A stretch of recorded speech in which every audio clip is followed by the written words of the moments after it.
Halo, selamat pagi Mbak.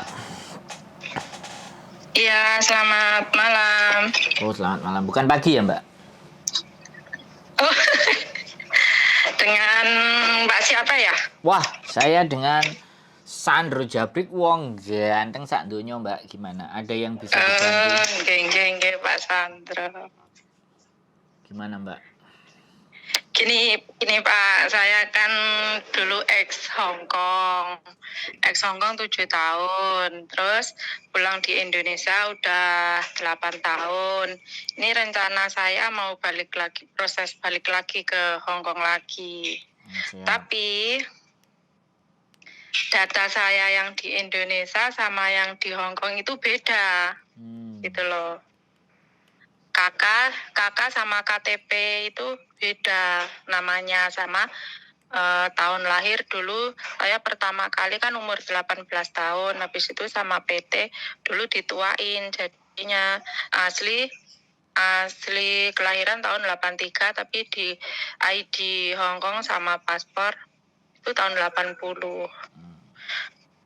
Terus persyaratannya kalau seumpamanya saya proses lagi itu gimana? Soalnya data saya yang kakak sama KTP sama paspor ID Hong Kong itu nggak sama. Bisa nggak? Ya bisa. Soalnya persyaratannya sekarang itu nggak segampang dulu. Sekarang lebih rumit gitu loh. Enggak juga. Oh, gitu. Yang pulang dari Taiwan cuman punya paspor aja, nggak punya KTP, nggak punya kakak, nggak punya akte lahir juga bisa berangkat kok Mbak. Ya, saya juga nggak punya akte Pak. Iya, yang pegangannya itu cuman paspor aja. Pulang dari Taiwan.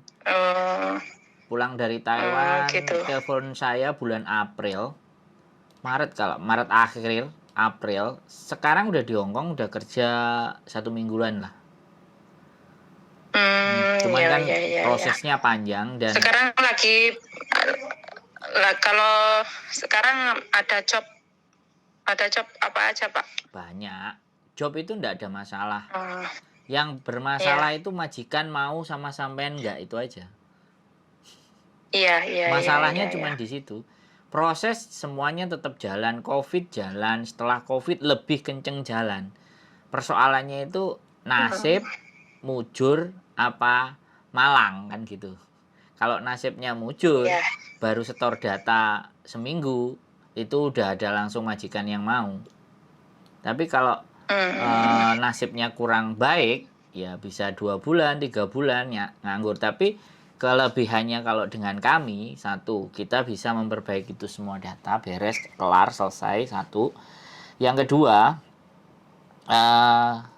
kita bisa memproses sampean tanpa harus ke PT dulu, karena sampean X duduk manis di rumah, tinggal nunggu majikan yang mau sama sampean, tinggal ditelepon, ya kan, ditelepon, cocok misalnya majikan, baru sampean proses ID, pembuatan ID, setelah proses ID, kemudian PAP, visa turun PAP baru berangkat.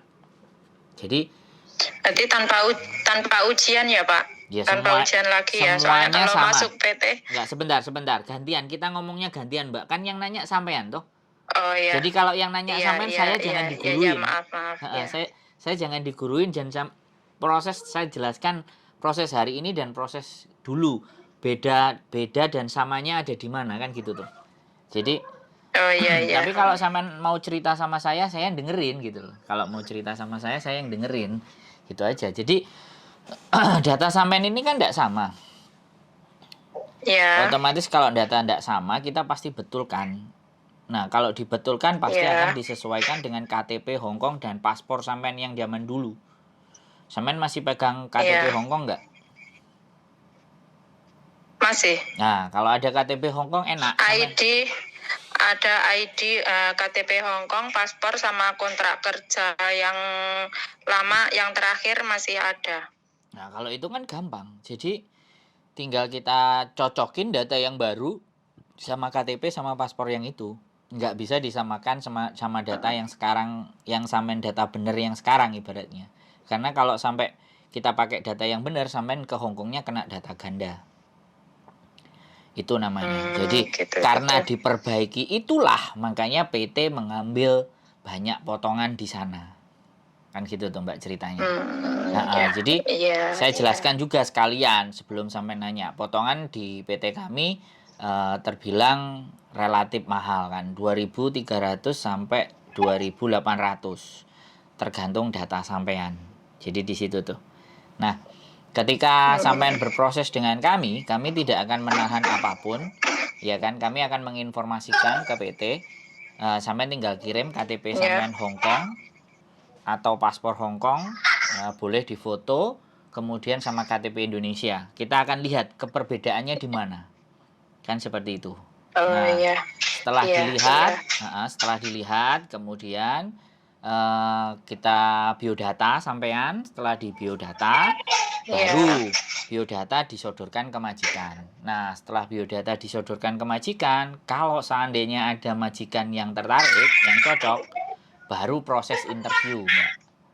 Nah, setelah proses interview, ketika majikan sudah oke, pastinya kan habis interview kan kita nggak tahu majikan oke atau tidak. Yang akan bilang oke kan pasti pihak PT. Nah, ketika sampean sudah dibilang, Mbak, majikannya mau, sampean proses ID. Nah, proses ID inilah yang harus kan disesuaikan dengan KTP Hongkongnya tadi kan. Nah, disitulah sampean mungkin akan diagendakan atau diacarakan sedemikian rupa supaya proses ID itu kan pembuatan paspor baru yang jelas akan disesuaikan dengan data sampean yang lama supaya tidak terjadi data ganda. Nah, ketika proses ID itu sudah clear, sudah beres, paspor kan tidak diserahkan ke sampean. Paspor langsung berangkat ke PT. Paspornya, tapi orangnya masih di rumah. Nah, setelah ada di PT, baru diproses di majikan, di KJRI. Habis selesai proses KJRI, nama paspor sampean ABCD bla bla bla bla, sampean uji kom nanti di daerahnya. Uji komnya nanti di Jakarta. Jadi sudah selesai, habis itu ke imigrasi, visa turun, baru sampean setelah visa turun, sampean ditelepon sama orang PT, Mbak, sampean berangkat, visa sudah turun. Di situ baru dilakukan uji kom, PAP. Nah, di situ. Nah, sudah selesai sekalian berangkat. Begitu Mbak prosesnya dengan kami. Wes, ada lagi yang mau sampean tanyakan? Berarti data sesuai data yang dulu ya, nggak dirubah. Yes, sesuai dengan yang di Hongkong. Berarti. Berarti persyaratan itu kakak nggak ngerubah ya Pak? Kakak tetap sama yang di sini sama KTP. Nah, kira-kira menurut meskipun nggak sama nggak apa-apa? Nggak, gini loh. Sampean nggak perlu memikirkan KTP, KK, dan akte sampean. Itu sudah urusan kami. Iya. Yang menjadi urusan sampean adalah ketika sampean bikin paspor itu sampean ikuti aja alurnya. Nanti ditelepon orangnya. Siap. Jadi sampean bikin paspor kan otomatis diusahakan di daerahnya sampean, di radius yang terdekat, bukan yang di Jakarta. Iya Pak. Jadi Iya. Jadi yang terdekat setelah bikin paspor ya baru sampean tunggu dulu lagi di rumah, proses dijalankan. Nah, disitulah. Di situ prosesnya. Jadi kita tidak perlu datang ke PT karena sampean adalah X. Gitu dianggapnya kalau X is okay gitu. Kalau non baru ke PT belajar. Jadi ceritanya seperti itu Mbak Ada lagi yang sampean butuhkan informasi lagi kira-kira? Kalau potongan biasanya berapa 6 bulan Pak? Berapa kali? 6. 6. Jadi karena sampean datanya nggak sama. Tapi tergantung itunya ya, datanya ya. Ya, yang pertama berapanya belum bisa memastikan. Iya, tapi rata-ratanya di 23 sampai 28. Dan itu masih nanti tergantung pada saat sampean di PT, terakhir kan ada yang minta uang saku, ada yang enggak, ya sudah. Itu pasti akan berpengaruh terhadap potongan, jumlah potongan. Karena sebenarnya gitu ya. uang saku itu bukanlah uang kita, tapi uang saku itu kan pinjem yang nantinya akan kita bayar di potongan tadi. Seperti itu ceritanya Mbak E, sudah komplit. Ya Pak, ya paham.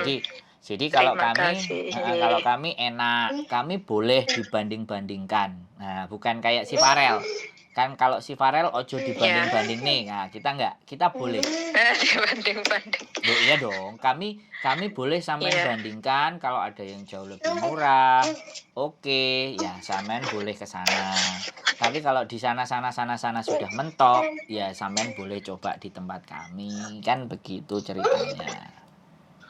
Gitu kan. Iya. Karena saya bukan sponsor yang harus memaksa orang untuk proses bersama kita. Jadi kita berusaha menjelaskan kalau sampainya cocok, ya ayo monggo. Kalau enggak juga enggak apa-apa. Kan gitu ceritanya. Iya. Yes. Ada lagi yang mau ditanyakan? Barangkali belum jelas? Enggak Pak, sudah paham. Sudah cukup ya.